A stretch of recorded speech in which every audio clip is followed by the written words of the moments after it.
INFJs are known for their depth, loyalty, and compassion, but when they walk away, it's final. Unlike most people who leave the door cracked open, INFJs lock it permanently, and that's what shocks people the most. You may think they'll forgive and return, but the truth is, once they're done, they never come back. In this video, we'll dive into the brutal psychology behind why INFJs cut ties so completely. From their silent observations to their unshakable boundaries, you'll see why when they say goodbye, it's forever.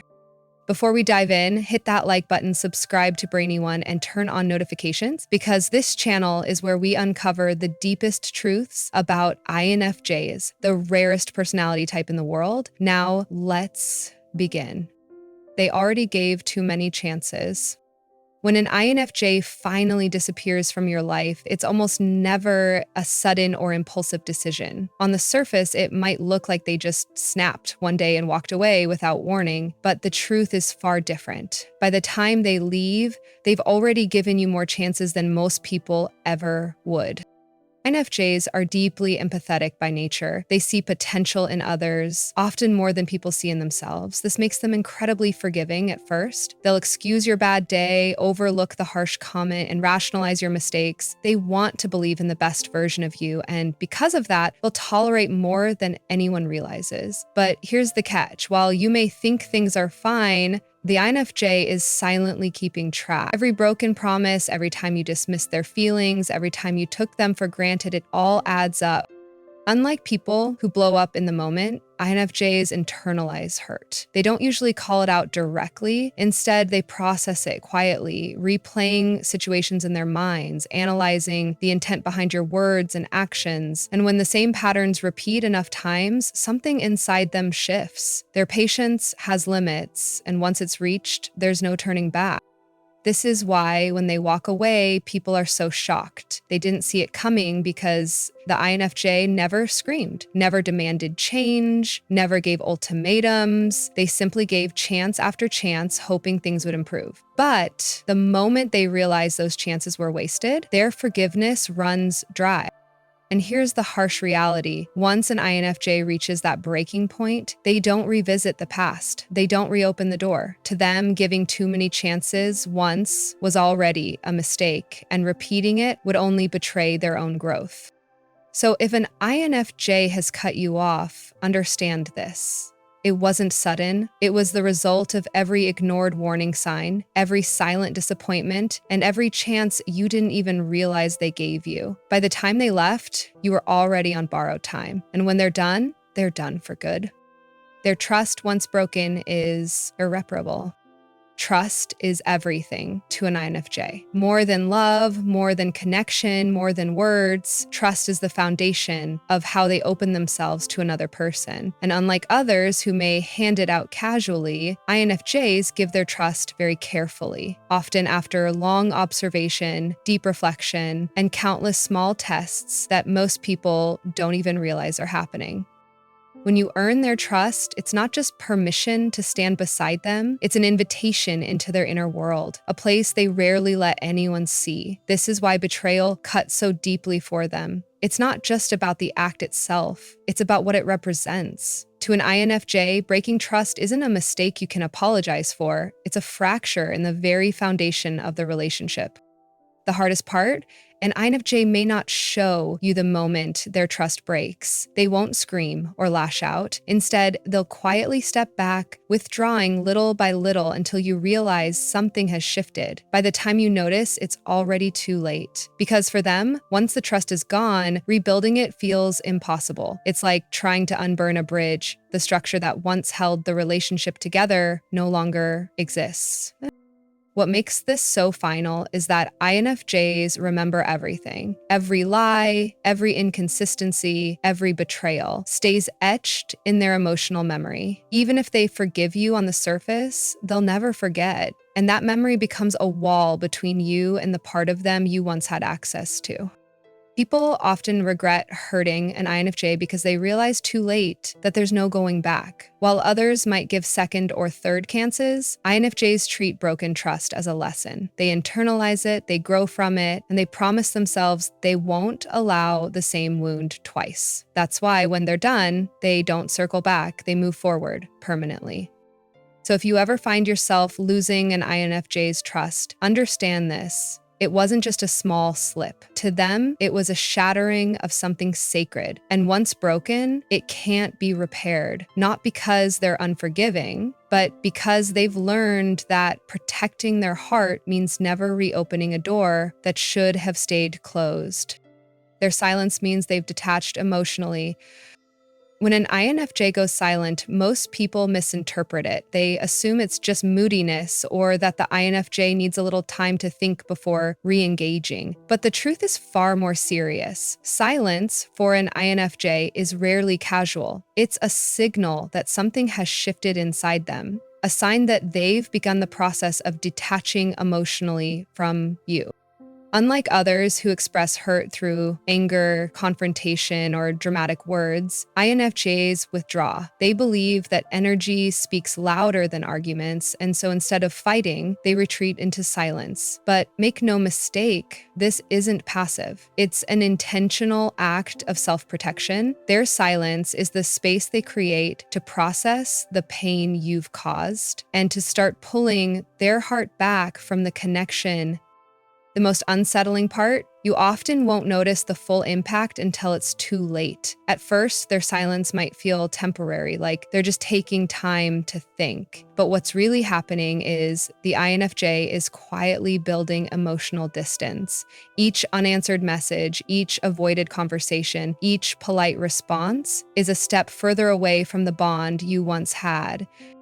This detachment doesn't happen overnight. It's the result of repeated disappointment, broken trust, or feeling unseen. Once their silence sets in, it means they've accepted something they can't fix. And INFJs rarely reopen doors they've closed. Their silence is not only about self-preservation, it's also a quiet declaration that they've stopped investing in the relationship.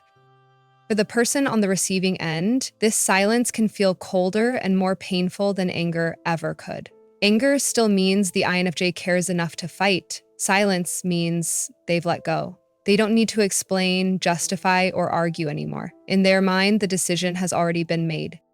That's why INFJ silence is so final. It's not a tactic to punish or manipulate. It's a sign that the bond has broken in a way words can't repair. Once they've detached emotionally, there's no path back to the closeness that once existed. And by the time you realize the weight of their silence, the INFJ has already moved on in heart and mind. They value their energy too much to waste it again.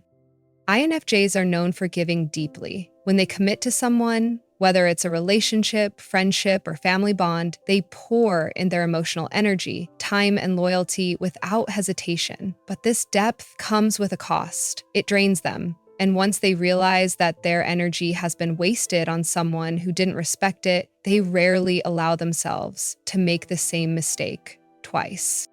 Unlike others who might forgive repeatedly, INFJs learn through experience. Their empathy makes them give chance after chance, hoping that people will change. But the moment they understand that their giving is being taken for granted, something inside them hardens. They begin to see their energy as a resource too precious to keep investing where it isn't valued. This shift can feel brutal to the other person, where once they had an INFJ's full support, kindness, and presence, suddenly they're met with restraint. The INFJ doesn't lash out or scream, they simply stop showing up with the same intensity. The warmth fades, the effort disappears, and the bond quietly weakens. And when this happens, it's rarely reversible. The reason is simple. INFJs know how much it costs them to give. They feel other people's emotions so intensely that every betrayal, every dismissal, and every act of neglect leaves a deep imprint. To protect themselves, they learn to cut off where their energy is wasted. This isn't cruelty, it's survival. For those on the receiving end, this change can feel like rejection, but in reality, it's a reflection of boundaries finally being enforced. Once an INFJ realizes that you didn't truly value what they offered, they won't risk pouring themselves into the same well again. They'd rather save their energy for the few who respect, appreciate, and honor it. And this is why INFJs don't come back once they're done. It's not about anger or revenge, it's about self-preservation. They've seen how draining it is to keep giving to someone who doesn't recognize their worth, and so they walk away not with rage, but with the quiet certainty that their energy is better spent elsewhere. They remember everything. One of the most misunderstood truths about INFJs is how deeply they store experiences. While others might let things slide, an INFJ never truly forgets, especially when it comes to emotional wounds. Their mind works like an emotional archive, recording not just what was said, but the tone, the energy, and even the subtle details surrounding the moment. This memory isn't always intentional. It's part of their heightened sensitivity and intuition. When you hurt an INFJ, even in small ways, it doesn't just vanish after an apology or a passage of time. They may forgive, but they rarely forget. That doesn't mean they hold grudges. Instead, they use their memory as protection. Each painful moment becomes a reference point, shaping how they trust, how they engage, and how much energy they give you moving forward.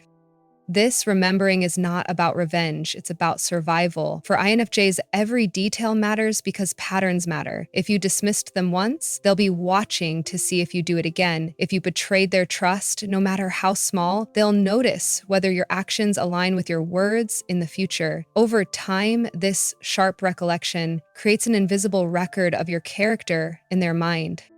The flip side is equally true. When you've shown kindness, loyalty, or deep understanding, INFJs also remember those moments vividly. They hold on tightly to the good just as much as the bad. That's why, when someone repeatedly causes harm, the contrast between the good memories and the painful ones becomes too heavy to carry. Eventually, the weight of betrayal overshadows the positive, and that's when an INFJ finally steps away. For the person on the receiving end, it can feel sudden, even shocking, when an INFJ pulls away without warning. But the truth is, their memory has been keeping track all along. What looks like a sudden exit is actually the final straw after a long mental record of hurtful patterns. By the time they walk away, they've already played every memory in their mind, analyzed every inconsistency, and decided they can't afford to keep repeating the cycle. That's why once an INFJ is done, there's no going back. Their memory isn't just about holding on to the past, it's about protecting their future. And once they've decided you're part of the pain they no longer want to carry, their decision is permanent. They don't believe in halfway healing. When an INFJ decides to walk away, it's not out of impulse. It's because they've reached the breaking point where staying would cost them more than leaving ever could. And one of the harshest realities about INFJs is this: they don't believe in halfway healing. Once they're wounded deeply enough, there is no patchwork solution, no temporary fix, and no pretending things can return to what they once were. INFJs are wired for depth. For them, relationships are not surface-level connections that can be mended with a quick apology or a shallow promise. They pour their energy, loyalty, and emotional investment into the people they care about, so when that bond is damaged, they feel the fracture all the way to their core. Because of that, they know that trying to rebuild on top of broken trust will only create cracks that resurface later. To the outside world, this can seem cold or unforgiving, but for the INFJ, it's actually an act of protection. They understand that reopening themselves to someone who hurt them is like trying to stitch together a wound without cleaning it first. It only festers and creates more pain. Halfway healing means reopening the same scars again and again, and INFJs refuse to live in that cycle. Instead, when they walk away fully. They choose complete healing over temporary reconciliation, even if that means being misunderstood as too harsh or too final. What others might see as stubbornness is, in reality, an INFJ's way of protecting their peace, preserving their self-worth, and ensuring that their energy goes where it's truly valued. This is why INFJs rarely give second or third chances. They've already given more than most people realize, silently forgiving small betrayals, enduring dismissals, and holding on to hope longer than they should. By the time they leave, they've already tried every path toward fixing the bond, What's left is the recognition that true healing requires distance, and that anything less than complete separation is just prolonging the pain. So when an INFJ is done, they are done. It's not cruelty, it's clarity. And the price of trying to drag them back into a broken connection is realizing that halfway healing isn't enough for them. They want wholeness. And if they can't find it with you, they'll find it on their own. They transform pain into growth. One of the most defining traits of INFJs is that they never allow pain to leave them unchanged. While many people try to escape from hurt or numb it, INFJs see pain as a teacher, even if it's a cruel one. When someone betrays them, dismisses them, or breaks their trust, the wound cuts deep. But instead of staying broken, they turn that pain into fuel for growth. For INFJs, pain is never wasted. They reflect, analyze, and search for meaning in what happened. They'll replay the experience not to torture themselves, but to understand the deeper lessons it holds. Who did this reveal about the other person? What truth about themselves did it bring to light? And most importantly, how can they rise stronger from it? Their ability to process hurt on such a profound level allows them to transform heartbreak into wisdom.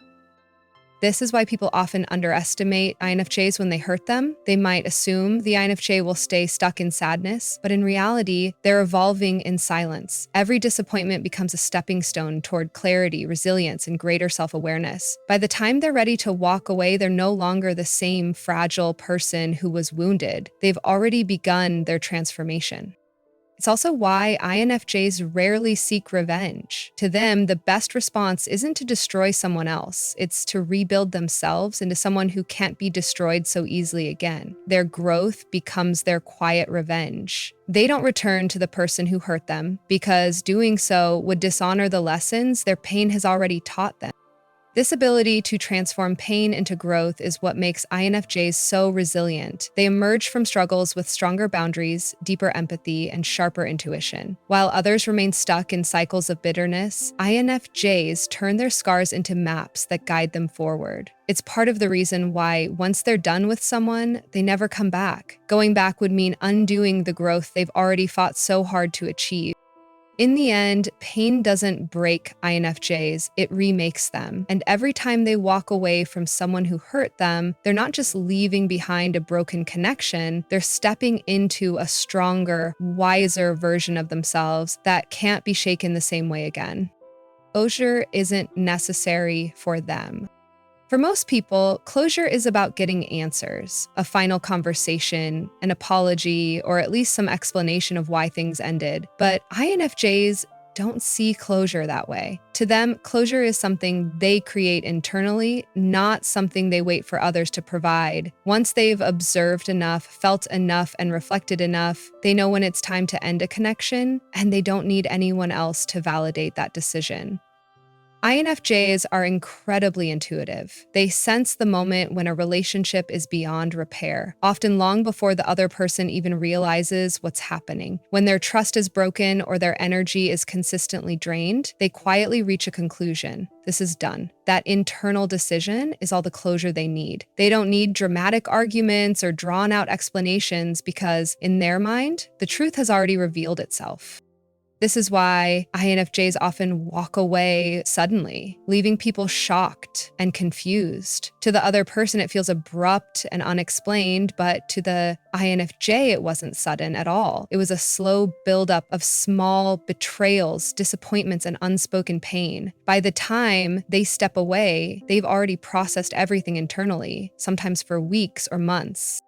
Seeking closure from the person who hurt them feels pointless to INFJs. They know explanations are often just excuses and apologies don't undo the damage. They would rather protect their peace than reopen wounds for the sake of answers they already know deep down. For them, silence is closure, and it's often far more powerful than any words could be. This is one of the hardest things for people to accept about INFJs. Once they've decided to let go, there's no coming back. They won't rehash the past, chase you for answers, or demand accountability.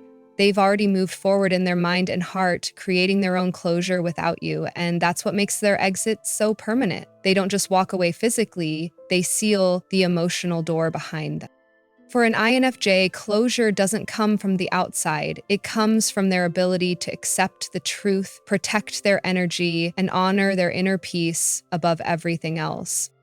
When an INFJ walks away, it's never impulsive. It's the result of deep reflection, broken trust, and the quiet decision to protect their peace at all costs. And once that door is closed, it doesn't reopen. That's what makes their disappearance so final. They don't need closure, explanations, or second chances. They choose growth, transformation, and inner peace over cycles that no longer serve them. If you've ever experienced this with an INFJ, you know how powerful their silence truly is. And if you're an INFJ yourself, you understand the weight of walking away for good. So let me ask you this. Have you ever reached the point where you had to disappear without explanation? Drop your experience in the comments. I'd love to hear your story. If this spoke to you, don't forget to like this video, subscribe to Brainy, and turn on notifications so you never miss new insights into the INFJ mind.